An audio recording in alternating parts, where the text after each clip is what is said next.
네, 앞서 전해드린 대로 윤석열 당선인은 차기 국정운영 비전을 담을 인수위원회 등 인선 작업에 집중하고 있습니다. 특히 인수위원장 등 핵심 인선은 이르면 내일부터 차례로 이루어질 예정인데요.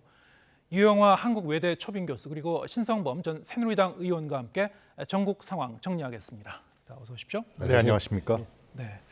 자, 오늘은 이제 윤석열 대통령 당선인이 자택에서 이제 휴식을 취하고 있다고 하는데요. 그러면서 이제 이 비공식 회의도 열고 이제 보고도 받고 있는 것 같습니다.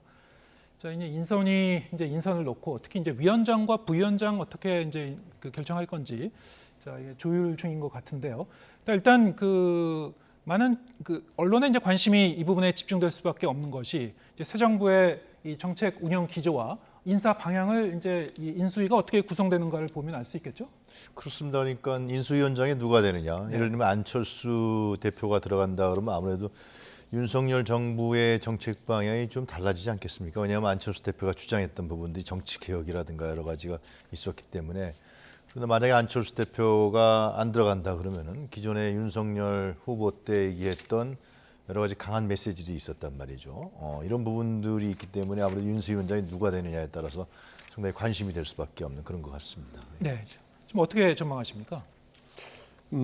제가 보기에는 어제 두 사람이 만나서 2시간 20분 동안 도시락을 먹으면서 단독해서 했다. 그러니까 배석자 없이 했다. 그러니까 나온 이야기를 종합해 보면 아직은 뭐 안철수 위원장 이야기는 정확하게 안 나온 것 같아요. 다시 말하면 윤석열 당선자도 안철수 대표에게 안 대표님 한번 인수위원장 한번 해보시자 소리를 안 한 것 같고 안철수 대표 역시 인수위 관련해서는 하고 싶다든 이런 이야기를 안 한 것처럼 보여요. 뭘 이야기했느냐.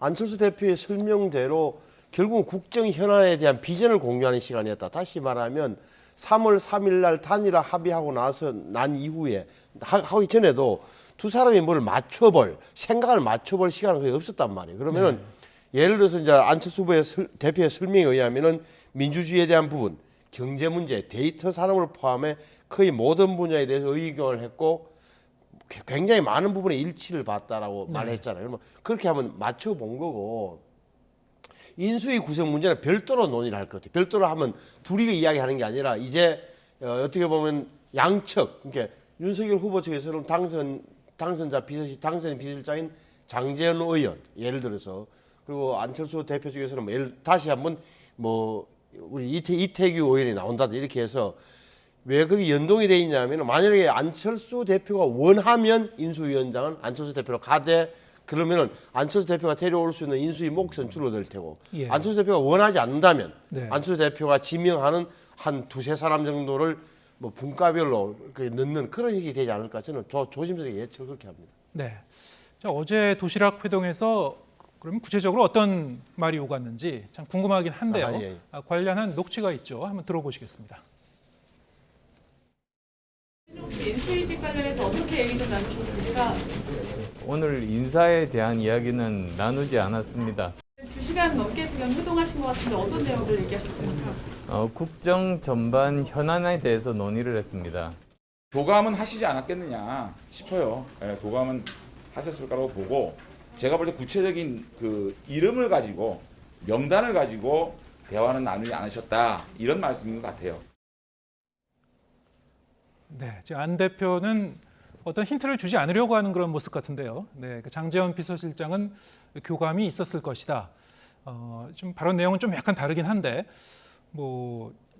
어떤 구체적인 인선에 대한 논의가 있었지만은 공개하지 않기로 한 건가요? 아니요, 저는 제가 네. 앞에 설명드린 그 부분이 사실과 근접할 거다. 저희 경험과 모든 걸 종합해 보면 그러니까 두 사람의 스타일도 그렇고 서로 먼저 이야기를 꺼내기를 기다렸다는 느낌을 받는 거고.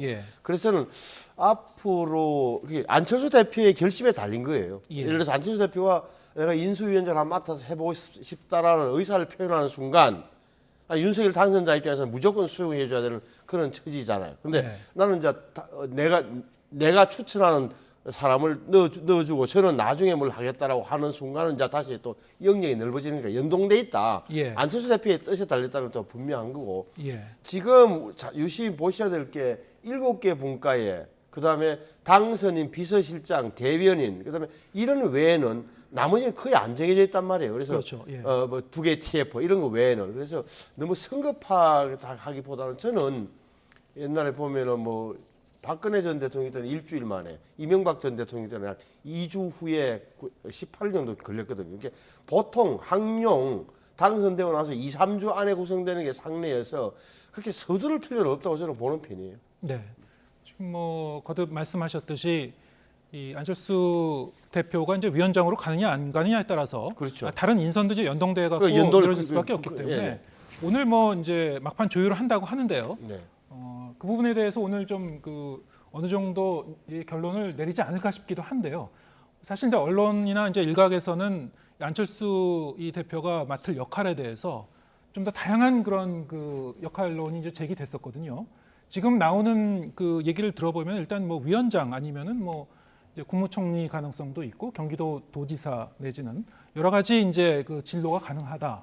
어떻게 보시는지요? 장지현 의원이 뭐 거의 다 얘기된 것처럼 예. 뉘앙스가 그러지 않습니까? 그리고 만약에 안철수 대표를 인수위원장에서 배제한다 그러면 상당히 좀 문제가 생기지 않겠습니까? 단일화 과정이라든가 이런 부분에서 반발도 있을 테고 제가 보기엔 안철수 대표가 원한다 그러면 인수위원장 할 것 같아요. 근데 지금 이제 앵커께서 지적하신 대로 그 다음이 넥스트가 뭐냐가 중요하지 않을까 싶습니다.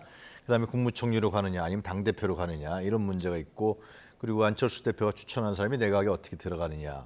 인수위원회에 또 그런 사람들이 들어가야 그다음에 또 내각에 하고 청와대 가는 거 아니겠습니까? 이런 부분에 대해서 이제 얘기가 진행되고 있지 않냐 싶습니다. 근데 이제 국무총리 부분은 이제 민주당에서 안철수 대표에 대한 워낙 반감이 세기 때문에 그리고 또 안철수 대표가 그 안내 주식이 상당하지 않습니까? 이런 걸 백지신탁해야 되는 문제가 있기 때문에 그 안철수 대표가 어떻게 개인이 어떻게 생각할지 모르는데요. 근데 당 대표는 이제 합당을 하는데 합당을 했을 때 안철수 대표 입장에 봤을 때는 합당을 하게 돼서 당 대표를 맡는 게 원하는 거겠죠. 지방선거에 대한 공천권도 갖게 되고. 근데 이제 이준석 대표가 상당히 반발이 심할 테고요. 또 다른 사람들도 이제 당 대표에 합당했을 때 당 대표를 하고 싶어 할 테고 이런 내부 정리들 이런 부분들이 잘 안 되고 있는 거 아니냐 저는 이런 추측을 합니다. 이제 그것은 그 이유는 이제 워낙 그 갑자기 물론 논의를 해왔겠지만 갑자기 단일화가 밤중에 이루어지면서 이런 여러 가지 문제에 대해서 국정 운영 방향이라든가 이런 부분에 대해서 서로가 동일하게 또 공통성이 없었기 때문에 이렇게 자리 문제와 자리 나누는 문제에 대해서 지금 상당히 좀 의견들이 배치되면서 인수위원장을 빨리 만들어야 되는데 그죠? 인수위원장이 빨리 정해져야 인수위원이라든가 이 큰 그림이 정해지고 윤석열 정부의 향배가 정해지는 건데 그래서 난항을 겪고 있는 것이 아니냐. 근데 아마 조만간 결정되지 않을까 싶습니다. 네. 근데 저기 안철수 대표의 정치적 입지 그러니까 윤석열 정부 안에서 안철수 대표가 어떤 역할을 할 수 있을까? 정치적 입지는 탄탄할까 하는 질문으로 저는 이해하는데 놓쳐서는 안 될 때 뭐 이런 데뭐 3월 3일 날 둘이의 요지가 뭡니까? 둘이 손잡고 윤석열 정부가 성공한 정부를 만들기 위해서 공동 정부로 가자는 게 핵심이란 말이에요. 다시 말하면 국정의 공동 정부 파트너예요. 이거는 뭐 지분의 몇 퍼센트에 따지는 건 별로 의미가 없는 거예요. 다시 말하면 윤석열 당선인도 계속 안철수 후보에 대해서 당과 정부에서 중요한 역할을 하게 될 것이라고 강조하고 있는 대목이란 말이에요. 그래서 어찌됐건 안철수 후보의 선택에 따라 달라질 텐데 안철수 후보가 인수위원장을 하겠다면 인수위원장을 가는 거고 국무총리를 한번 해보겠다면 국무총리를 가는 거예요. 그거는 뭐 나중에 국회 인준 과정에서는 동의 과정에서는 어떤 일이 벌어질지 모르지만 윤석열 당선자나 국힘의 입장에서는 그렇게 들어주는 게 마땅한 거죠.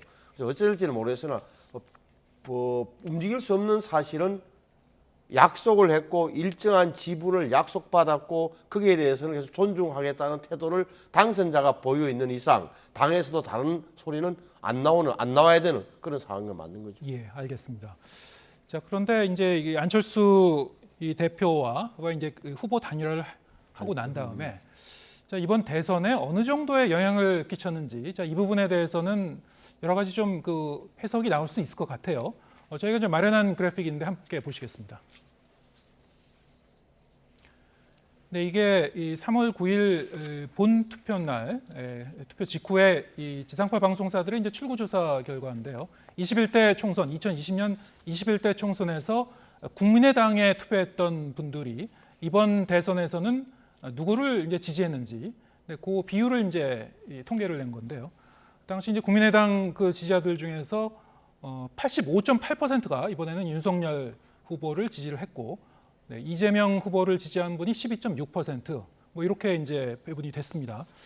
자, 이 저 통계만으로 봤을 때는 어떻습니까? 이제 국민의당 이제 안철수 대표의 이제 국민의당을 지지했던 분들 중에 이제 85.8%가 이번에 윤석열 후보를 지지했단 말씀이죠.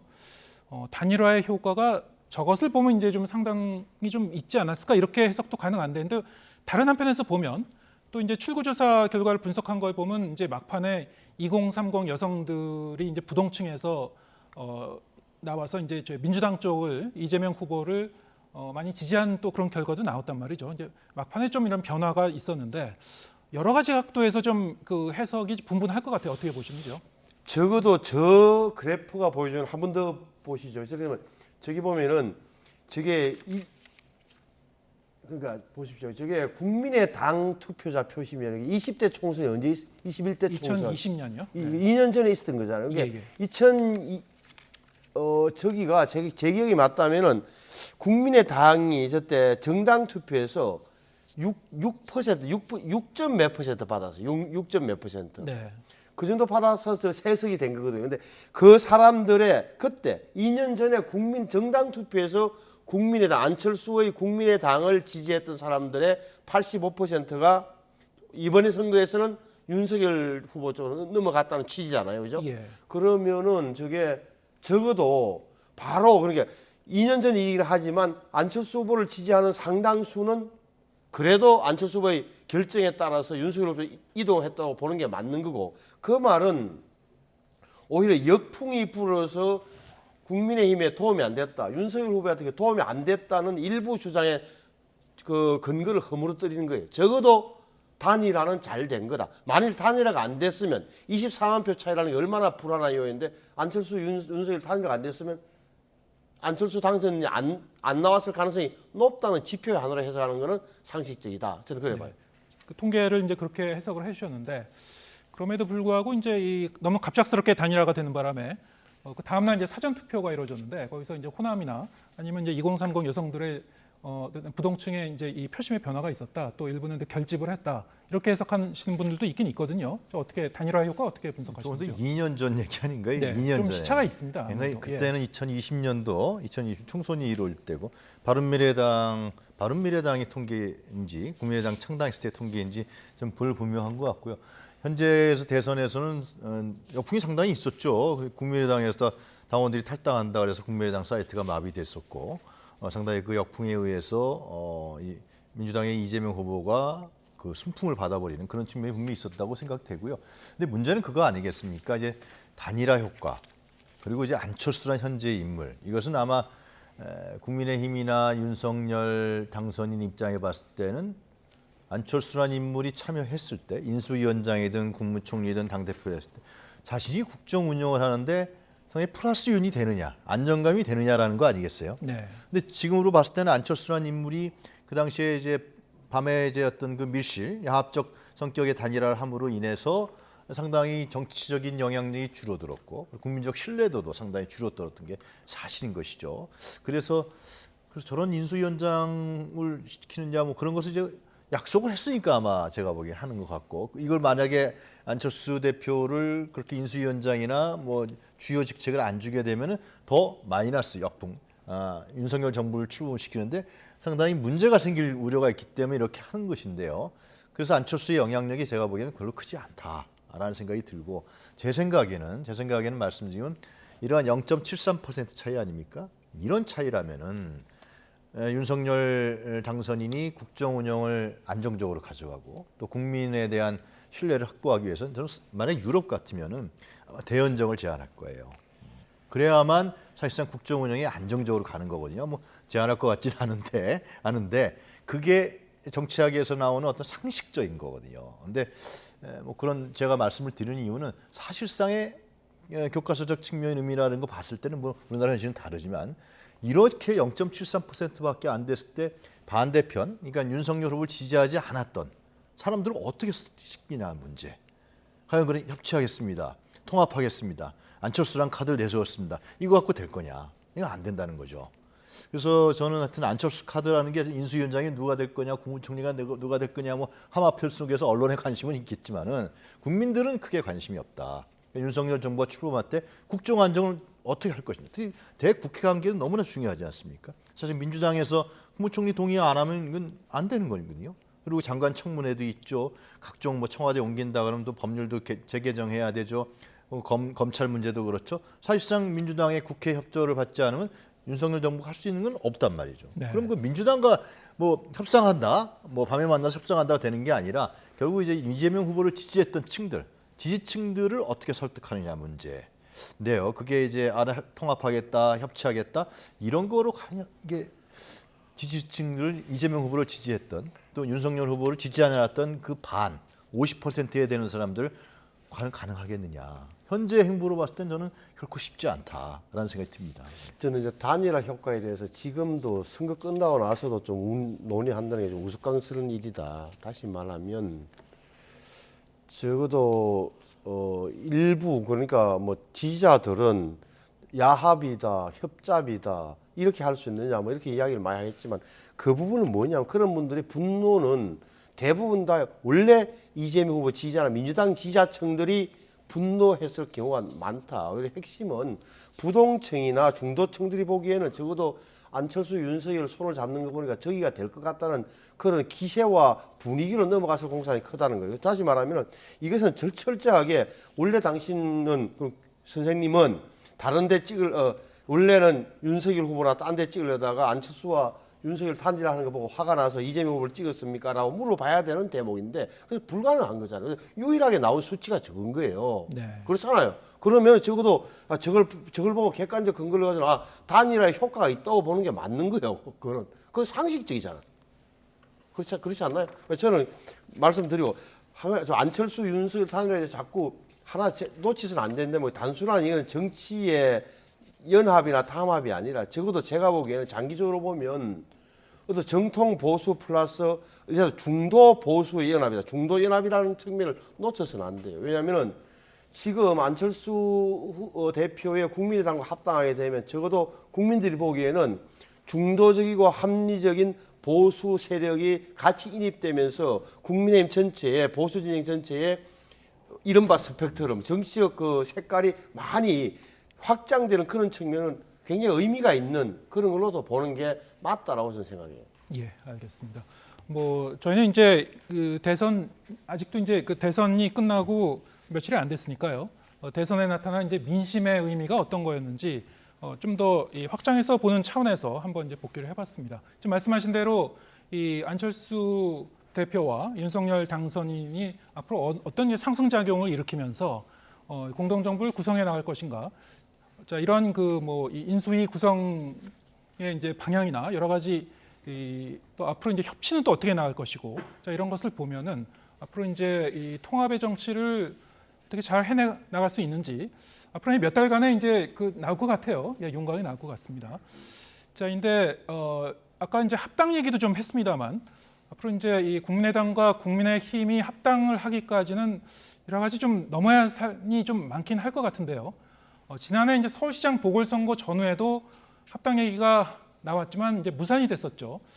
이번에 진짜 이제 국민의힘과 합당이 제대로 될지 역시 이제 관심사입니다. 윤석열 당선인의 발언이 있었는데요. 들어보시겠습니다.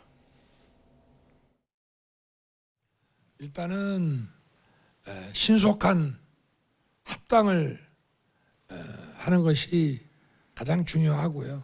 그리고 우리 안철수 대표님은 어쨌든 우리 당과 그리고 정부에서 중요한 도움을 주시고 역할을 수행할 것으로 생각하고 있습니다.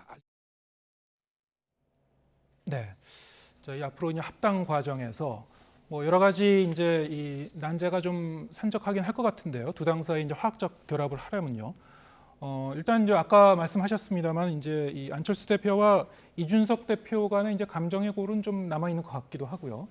뭐 그런 어떤 이 갈등의 씨앗은 계속 안고 이제 이 풀어가는 그런 해법을 찾아가야 될 것 같은데. 일단 뭐 지방선거가 있지 않습니까? 당장 이제 지방선거가 있고 그런 그 과정에서 또 합당을 하고 난 이후라도 뭐 또 공천 문제로 여러 가지 또 갈등의 소지는 여전히 남아 있고요. 여러 가지 하여튼 좀 그 요인이 복합적일 것 같습니다. 어떻게 보시는지요? 그러니까 이게 사실상 합당인 게 흡수 합당이거든요. 네. 이 합당은 1대1 합당이 아니라 흡수 합당입니다. 그러니까 상층부 간의 합당이 되는 거죠. 물론 이제 국민의당 당원들이 어떤 결정을 내릴지 지켜봐야겠지만은 결국은 이 상층부의 합당이기 때문에 상층부 인사들의 합당 이후에 상층부 인사들의 주요 요직을 차지하는 아마 그런 형태로 진행될 겁니다. 과거 사례가 있는데 DJ가 집권한 이후에 이인재 후보가 있지 않았습니까? 그래서 이인재가 이끌던 당과 DJ가 이끌던 그 국민회가 이제 합당을 했습니다. 근데 거의 흡수 합당이었죠. 그래서 어떻게 됐냐면 이만섭이라는 분이 그 당시에 총재 대행을 합니다. 그리고 이인재 후보는 당시에 이제 차기 대선 레이스에 나가는 그러면서 뭐 모르겠습니다. 밀어준다 뭐 그런 게 있었겠죠. 그 정도 수준이었던 것이고 사실상 그 당시 이인재 후보 당에 있었던 사람들은 이 민주당 그러니까 국민의힘 당 아니 그 당시 새정치국민회의죠. 거기에 들어오는 데 있어서 별로 그렇게 주요한 뭐 지역위원장 문제라든가 이런 부분에 대해서 별 영향력이 없었어요. 그냥 따라 들어온 정도 수준이었어요. 아마 그렇게 될 가능성이 전 크다고 봅니다. 워낙 뭐 의석수뿐만이 아니라 여기는 대통령을 배출한 당이기 때문에 네. 그래서 이제 국민의당 당원이라든가 국민의당 지역위원장이 그게 모양새가 뻔한 것인데 뭐 힘이 없고 정치 세계에서는 권력 세계에서 힘이 없으면 따라갈 수밖에 없고 뭐 다른 대안이 없으면 그냥 있을 수밖에 없기 때문에 아마 국민의당에 지역위원장이 다 있잖아요. 다 들어가게 되면 사실상 이 국민의힘의 지역위원장이나 국회의원들한테 그거는 흡수될 수밖에 없는 것이고 아니면 그만둬야 되는 거죠. 그런 문제가 있는데 물론 이제 안철수 대표는 어떻게 하든 간에 그걸 좀 살리려고 노력을 하겠죠. 그러나 이 정치 세계에서의 권력 간의 힘의 관계에서는 국민의당이 국민의힘과 합당한다 그래도 흡수 합당이 될 수밖에 없는 것이고 안철수라는 인물 또 거기에 뭐 이태규라든가 국회의원 이 정도 수준이 어떻게 좀 수혜를 보는 아마 그 정도 수준에서 저는 그칠 거라고 생각이 들어요. 그래서 그것이 과연 시너지 효과가 클 것이냐라는 문제. 과거에 DJ 정부 때도 이인재 후보가 이끌던 당 들어왔을 때도 큰 시너지 효과는 없었어요. 물론 이제 국회의원들이 들어오긴 들어왔지만은 그런 형태이기 때문에 뭐 이인재란 인물, 충청권이라는 인물이 시너지 효과는 발휘했었죠. 그것을 이제 그 당시 했던 건데 지금 안철수라는 인물은 사실상 제가 봤을 때 시너지 효과가 뭐가 있느냐. 중도층이 안철수라는 인물에 대해서 이미 신뢰를 접은 거고 어떤 정치적 영향력이라든가 이런 부분도 적기 때문에 그런 흡수 합당 형태를 취한다 할지라도 그게 지속성과 어떤 정치적 영속성 또 안철수의 정치적 권력이 계속해서 유지될 것이냐. 뭐 하기 나름이겠지만 그런 부분에 대해서는 저는 좀 제 정치적 어떤 그 식견으로 봤을 때는 별로 회의적이다 그런 말씀을 드릴 수밖에 없을 것 같습니다. 예, 알겠습니다. 지금 저희가 뭐 남은 시간이 얼마 되지 않았지만 민주당 얘기도 잠깐 해봐야 될 것 같습니다. 자, 이 민주당 같은 경우에는 이제 대선 패배 후에 좀 당내 좀 내홍이 좀 이어지고 있는 것 같아요. 일단은 이 윤호중 이 비대위원장 체제로 이제 가기로 했는데 당내에 좀 반대 목소리도 나오고 있고요. 또 한편으로는 또 이재명 전 후보 상임 고문에 위촉됐습니다만 이제 지방선거를 비롯해서 어떤 좀 역할을 맡아줘야 된다 이런 목소리도 나오고 있고 여러 가지로 좀 그 양상이 복잡한 것 같습니다. 어떻게 보셨습니까? 아마 민주당의 딜레마는 이 대목이에요. 0.7%라는 거. 24만 표 차이에 대한 느낌이 다들 구성원들이 다를 겁니다. 누구는 적은 표차로 졌기 때문에 조금만 잘하면 나중에 어떻게 보면 충분히 만회할 수 있다고 믿고 싶어 할 테고 누구는 그럼 이렇게 5년 만에 정권 내준 건 큰일이라는 요 인식 차이가 갭이 클 거다라고 저는 봐요. 그래서 질서 있는 태각을 다 이야기할 텐데 뭐 다 좋아요. 다 좋은데 저는 제 눈에 띄는 대목은 왜 다음 원내대표를 이른바 왜 교황 선출식으로 저렇게 하느냐. 경선을 왜 해가지고 좀 방향을 잡는 게 그런데 이 언론에 노출되는 거 당내 개파 간의 갈등이라든지 대선 패배에 대한 책임론이 부각되는 것을 피하기 위해서 저렇게 하는 모양인데 그건 좀 어울리지 않는다. 또 하나는 윤호중 원내대표가 어차피 당 지도부 가운데 유일하게 저렇게 다시 비대위원장을 맡아본들 3월 며칠까지 되면 다음 달 원내대표 선출하면 끝나는 시점인데 왜 저렇게 계속 하는지에 대한 문제 좀 의아한 대목이 있고 무엇보다도 이재명 전 후보 그리고 다시 전 지사의 앞으로 정치적 미래에 대한 당내 인사들이 아마 시각이 좀 다른 것 같아요. 2년 후에 뭐 총선에 나가야 된다, 아니면 비대위원장을 맡은 이런 많은 소리가 나오는 걸 봐서는 적어도 잠복했던 친문 내지는 그런 개파간 갈등이 좀 다시 드러나지 않을까 하는 생각을 좀 저는 해봐요, 조심스럽게. 네. 지금 이제 윤호중 비대위원장 체제로 일단 가다가 25일까지는 이제 원내대표를 이제 선출하기로 한 거죠. 네. 원내대표를 선출하고 나서도 윤호중 비대위원장이 지방선거까지 키를 잡고 가는 건가요? 지금 어떻게? 네, 그렇게 얘기가 된 그렇게 거라고 정리가 된 됐고 이제 다 월요일 날 그것이 이제 중앙위원회를 열어서 이제 추인하는 절차만 남아 있는 것 같은데요. 예. 그 얘기를 들어보니까 좀 아쉬운 측면이 상당히 강하죠. 왜냐하면 윤호중 원내대표는 이제 1년 동안 민주당의 당 지도부였고 그런데 이번에 하여튼 대선이 패배했고 그렇기 때문에 사실상 봤을 때 윤호중 원내대표가 이제 그만둬야 되는 것이 맞는데 아마 내부에서는 그럼 적당한 인물을 누가 할 것이라는 고민들. 그래서 어제 뭐 의총할 때 뭐 여러 사람들이 눈물을 호소하고 또 윤호중 원내대표도 눈물을 호소했다 그러는데요.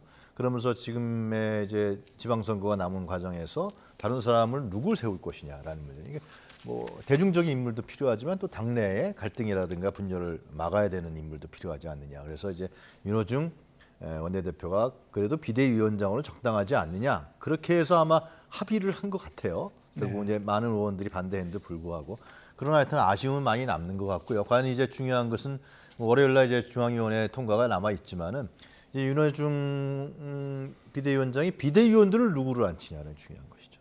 비대위원들을 정말 새롭고 혁신적이고 지금 비대위원장감이 새로운 인물이 구성되지 않는다 그러면은 비대위원이라도 혁신적이고 뭔가 민주당의 성찰과 반성과 이런 개혁이라든가 이러한 인물들로 배치해야 되지 않느냐. 만약에 이걸 합의된다면은 그런 생각이 저는 드네요. 예. 네. 이재명 상임고문 같은 경우에는 더 나은 변화를 위한 길을 함께 걸어달라 이런 글을 이제 적어갖고 올리게 되는데, 자, 이 문구를 놓고 나중에 이제 정치 일정을 재개할 가능성을 이제 점치는 그런 해석들도 좀 나오고 있습니다. 벌써부터.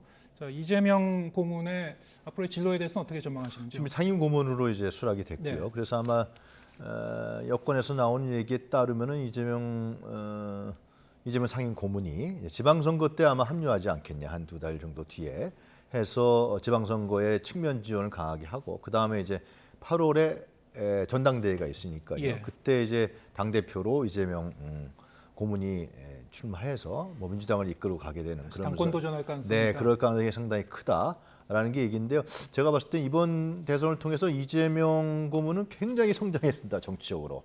그리고 많은 그 찐팬이라 그러나요? 그러한 아주 상당히 이재명 고문에 대해서 진정성을 갖고 도와주고 상당히 지지하는 이런 사람도 굉장히 늘었고, 과거에 좀 회의적이고 이재명 후보에 대해서 좀 의심스러워했고 이런 사람들도 이번에 대선 과정에서 신뢰를 갖게 됐고, 그래서 사실상 대중 정치인으로서 그리고 앞으로 성장하는 정치인으로서 상당히 이재명 후보 개인에게는 상당히 중요한 발판을 만들었다, 이렇게 평가할 수 있을 것 같고, 현재 민주당을 지키는 가장 중요한 주춧돌이다 이렇게 볼 수 있을 것 같습니다. 예, 알겠습니다. 오늘은 여기까지 듣겠습니다. 유영하 한국외대 초빙 교수 그리고 신성범 전 새누리당 의원과 함께했습니다. 고맙습니다.